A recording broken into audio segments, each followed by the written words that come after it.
So, ito ay pwede nyong gawing negosyo. At pwede nyo ring ipanghanda, pwedeng pang merienda. Napakadali lang niyang gawin. At patok na patok to, hindi lang sa mga bata, kundi pati sa mga matatanda.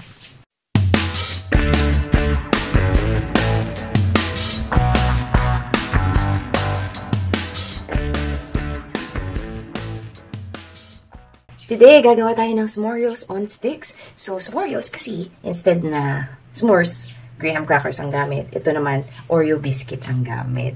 Kaya, s'moreos.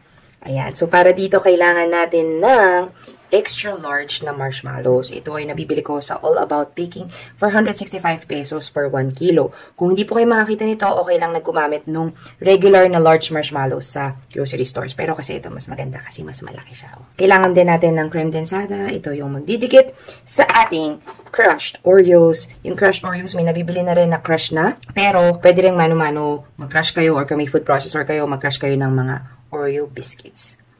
Simulan na natin, pero una sa lahat, lagay muna natin ang ating sticks. Insert lang sa gitna. So, ito ay pwedeng nyong gawing negosyo. At pwede nyo rin ipanghanda, pwedeng pang merienda. Napakadali lang niyang gawin. At patok na patok to, hindi lang sa mga bata, kundi pati sa mga matatanda. Kailangan lang natin ng brush. I highly recommend na pastry brush yung gamitin nyo para pagpahid ng kremdensada dito sa ating marshmallow. At mas maganda yung silicone kasi mas madali siyang linisin at hindi niya kakainin yung kremdensada. So, lahat ng kremdensada nyo dun sa marshmallow mapupunta. So, let's go. Yan, pahid lang. Diba? Imbes na i-dip nyo tapos tik na matagal. Ito na lang. At saka isa pa, sakto lang yung mailalagay nyo, hindi susobra. Tapos, i-coat nyo lang ng crushed Oreos.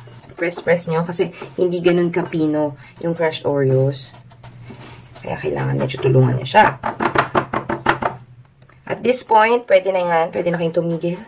Pero para super sarap, magandang i-coat nyo pa siya one more time. So, dalawang coating. Kunin nyo ang inyong pastry brush.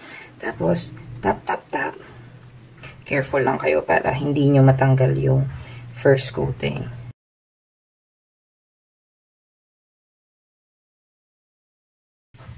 Second coating.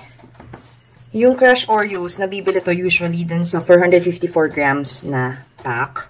Kung gagamit kayo ng 454 na grams, makakagawa kayo doon ng around 30 pieces na s'moreos. There you go. Ayan na, dalawang coating. Mas masarap, mas makapal.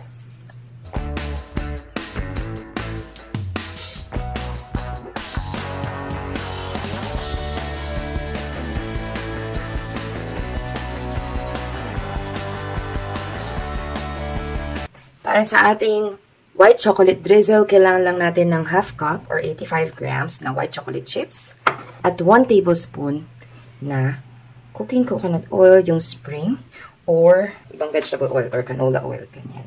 I-coat lang natin ng oil yung inyong chips. Halo-halo. Tapos i-microwave lang to for about 30 seconds para mag-melt. After 30 seconds, haluin para totally mag-melt.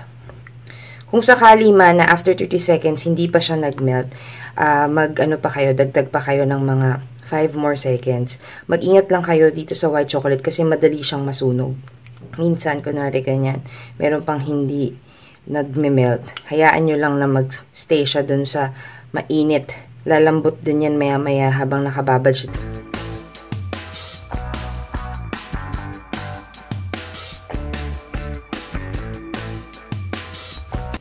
Ayan, so ito na ang ating finished product, ang ating napakasarap na s'moreos. Tikman natin.